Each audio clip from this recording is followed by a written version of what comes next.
Hello everyone, it's been a while since I've done a review, and during Black Friday at Best Buy, I walked around the Google booth. Now I am not a Google person, I am more of an Alexa. Whoops, sorry, I won't say that again. Sorry is a song recorded by Canadian singer Justin Bieber for his fourth studio album, Purpose.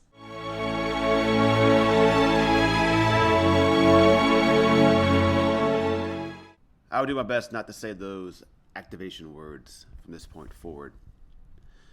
So, to get back to the point, it was on sale for $99.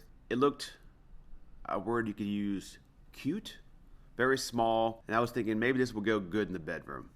And that was my first thought.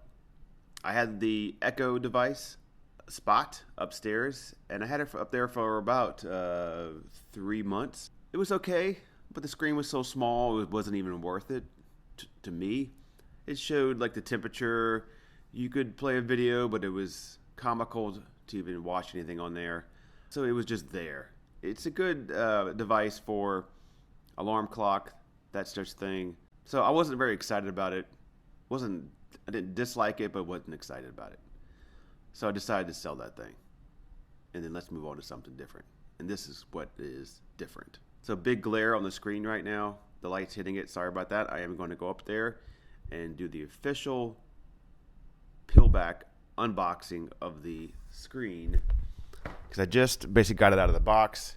It was nice, wrapped and pretty, and I didn't want to affect in case I wanted to return it, but I think I'm going to keep it. So let's do this together.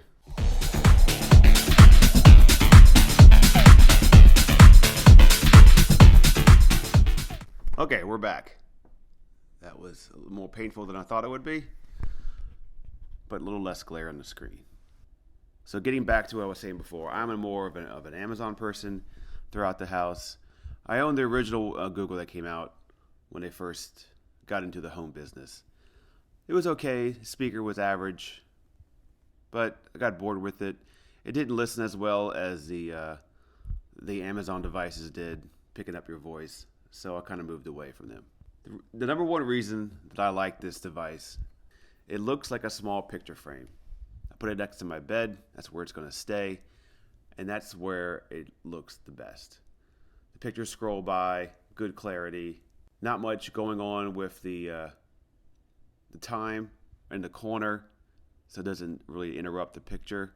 I noticed someone on the other devices, which I'll show here shortly, that I used. It's a lot of stuff going on the screen. It kind of dims out the picture in the background. So it's using my Google Photos. It looks up, and that's what it draws from. I developed an album on there, and that's what it's used.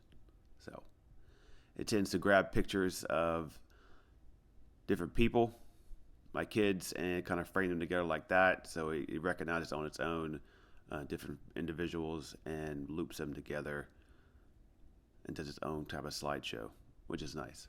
For the price I paid, it was $99 for this. I waited on to Cyber Monday. I bought it again and got $10 more off of that, and et cetera, from Best Buy. So I'm happy with the price. All right, let's talk about setup. Setup was fairly simple. What I liked about it was once it connected to your Google account, it immediately on its own found my TP-Link plugs. So on its own already, it was connected to about 4 of my plugs throughout the house. Setting up the Ecobee, I have not done the Arlo yet, which could be interesting. Setting up the Ecobee was easy. I just had to go into some settings and select that, and it found it pretty quickly. I never had to move the spot where I was from. So on its own, it went out and looked for it once I told it I had one, and that was set up with no issues. So I'm not going to go into all the specs of this thing. You can watch other videos for that. One of the notable features that it has is the ambient light sensor, and that is money, especially in the bedroom. This is where it sits for me. So as the light goes down throughout the night, you turn your lights off. This thing will not keep you up. I have it right next to my bed, about a foot away from my head, and my eyes can look right at the screen, and it's not that bright, dimmed out display. It really tones down the display almost to like a matted, dark black gray. And I'll show you here what it looks like I did this little short video to show you. Used the camera. I bumped up the iOS settings to you can kind of see the background, but the picture part goes away and just the big clock comes up during that night. On its own, it does that, so you don't have to mess around and just barely see the clock on the corner. It's one big fat clock in the middle, grayed out, right next to your bed, which is thumbs up. Good job, Google. So every device, again, has its own purpose. This is not a device to listen to music. This is not a large device, I think, for your kitchen. I think the Amazon Show 2 is what I have downstairs in the kitchen, which I showed you. It does an awesome job for that. It's big screen, kids love it. The speaker system on there is very good. And I'm going to do a video here shortly to compare that with the Apple HomePod. So let's talk about sound since we're on that topic. If you have an issue with this and you do want to use it to play sound, if you have a Bluetooth speaker, it does connect to a Bluetooth speaker. I just set it up with the Bose SoundLink here, the Revolve. Let's do this live and see if it works. Hey Google, pair Bluetooth. All right, to connect, open Bluetooth settings and look for the device called Bedroom Display. Play some non-copyrighted music. Sure, check out this non-copyrighted music station on YouTube.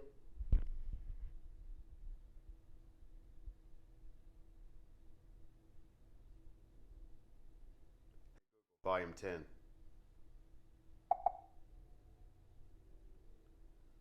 Play some non-copyrighted music. Sure, check out this non-copyrighted music station on YouTube. Well, I'm not sure what that's all about. Some NCS. Okay, playing top 20 most popular songs by NCS, Best of NCS on YouTube. I'm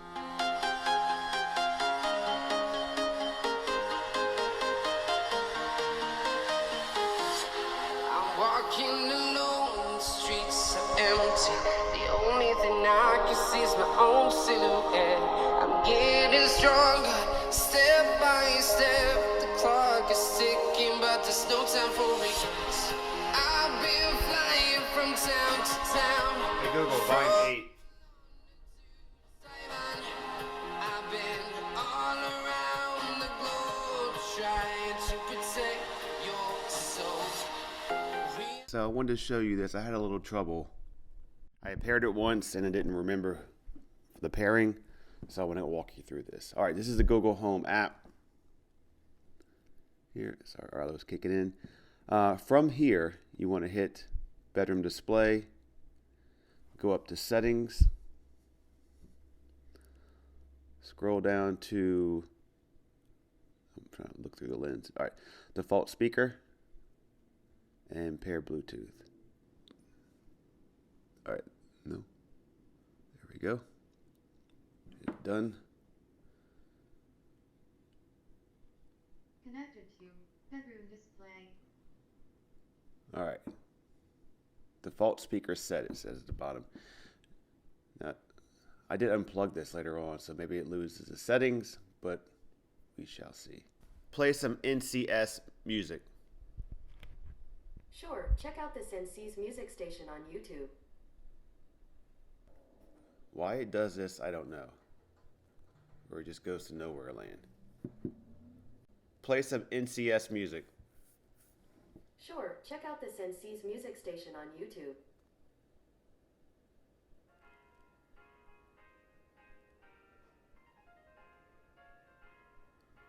Hey Google, pair Bluetooth. All right, to connect, open Bluetooth settings and look for the device called Bedroom Display. Something went wrong, and I can't turn on pairing. Try again in a bit. Well, as you can see, this is going well. It worked once up in the bedroom, and it did play through the speaker, but I am not liking the results I'm getting right now. I'm gonna go back through the app and try to get it to connect. So, a little issue here. We have a lot of interference.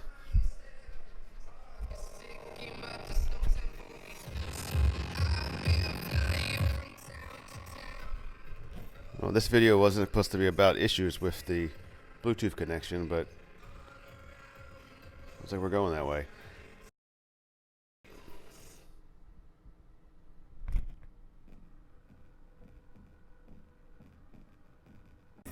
So the volume control does not work through the hub, so you can't change the volume here. So if you want to max this thing out, you got to get all your volume all the way up, and then you can raise the temperature from the back here. Raise the volume.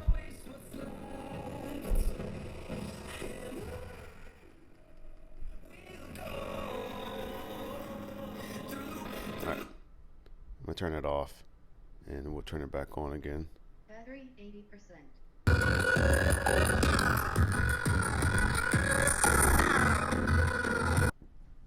Okay, well, that did not go well at all. It worked okay earlier. What happened earlier, I set it up. I did have some interference like that. I kind of moved the speaker around a little bit, and it came in finally clear. The point of this is there is an option for you. So if you do want to use this device and have a nice sounding speaker with it, you do have the option to connect it via Bluetooth. There's no micro aux on the back of it. You can't plug it in like some of the Echo spots and that kind of which I kind of wish it had. I mean, there's no reason not to put that in the back, so I can just physically plug this thing into a bigger speaker if you wanted to. So that's a little disappointment.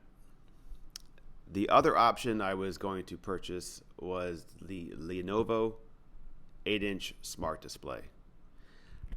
Same price during Black Friday deals. I ordered it. It was a little bit delayed. I wasn't going to get it till like the first week of December, which is next week. So it wasn't a big deal. But after putting this one in my room and the size and factor I wanted, I wasn't looking for a speaker. I already have speakers for that kind of purpose. I know it does have a better speaker. It does have a camera on it. The lens, of course, the screen is bigger. I think it has better resolution. So if you're in the market for this only as your only smart device in your house, then you may want to look at the Lenovo Smart Display.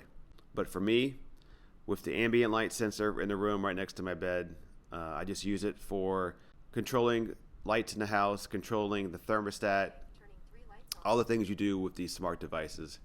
The picture frame aspect of it, the Google Home Hub fit well in my setup where I have it now, and that's why I'm keeping it. And the price. Show you real quick, this is the ambient sensor up top. In the back of it, you got one little device here that plugs in. There's no other ways to plug anything in. This is a mute button on top and a volume control on the right side. Simple little device. Right now, what's interesting is that it's still playing music. The Bluetooth is currently off, and it's no longer playing music at all. Volume 8. Play some NCS music. Sure, check out this NC's music station on YouTube. And then here we go again with nothing. I'm not sure what that's about. If you know what this issue is, so far 2 issues. Bluetooth and these blank screens when it tries to play something. Let me try to play a YouTube video. Play Scott's reviews on the Bose SoundLink Mini. Here's what I found on YouTube. Hey Google, play the first one. All right.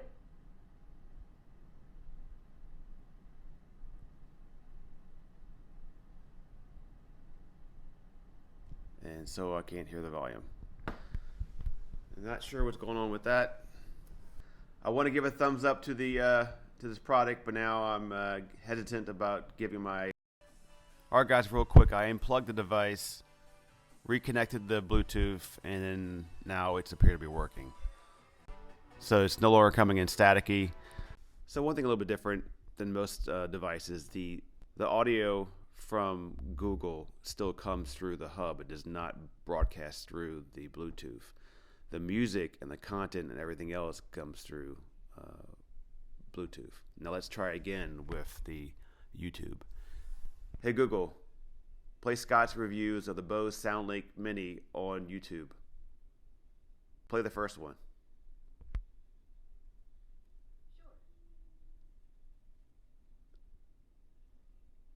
Volume 8.